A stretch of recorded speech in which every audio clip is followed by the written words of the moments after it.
As you saw late yesterday afternoon, we issued a series of statements responding positively to the decisions issued by the United States President Joseph Biden. The Secretary General warmly welcomed President Biden's steps to re-enter the Paris Agreement on climate change and join the growing coalition of governments, cities, states, businesses, and people taking ambitious action to confront the climate crisis.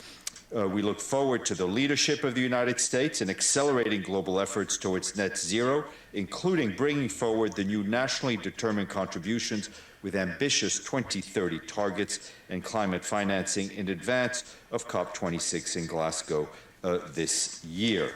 And in relation to that, I just want to clarify and say that yesterday the U.S. Notified the Secretary General of its acceptance of the Paris Agreement of December 12, 2015. The U.S. signed the Paris Agreement on April 22nd, 2016, and expressed its consent to be bound by the agreement by acceptance on the 3rd of September 2016, before withdrawing from the agreement as of November 4th, 2020.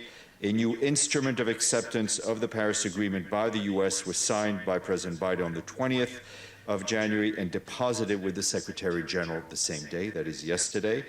The Paris Agreement will enter into force for the U.S. on February 19th, 2021, in accordance with Article 21, subpara 3 of the agreement.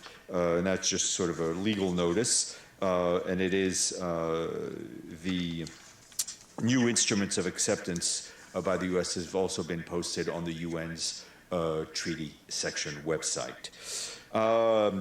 The Secretary General also welcomed the U.S.'s stated re-engagement with the World Health Organization. Supporting WHO is absolutely critical to the world's effort for a better coordinated response against COVID-19, the Secretary General said.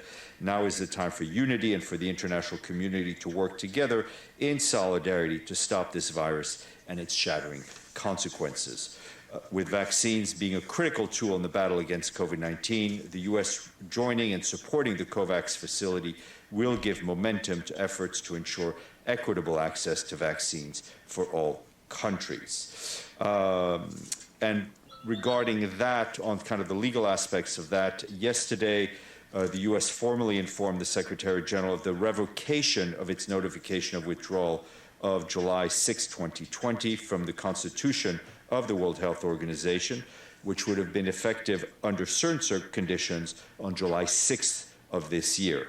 Accordingly, the U.S. remains a party to the WHO Constitution and without interruption, a member of the World Health Organization since June 21st, 1948.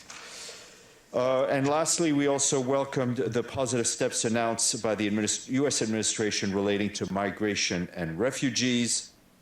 The Secretary General looks forward to working with the new U.S. administration to strengthen multilateral cooperation in these areas and hopes the U.S. will join the Global Compact for safe, orderly, and regular migration.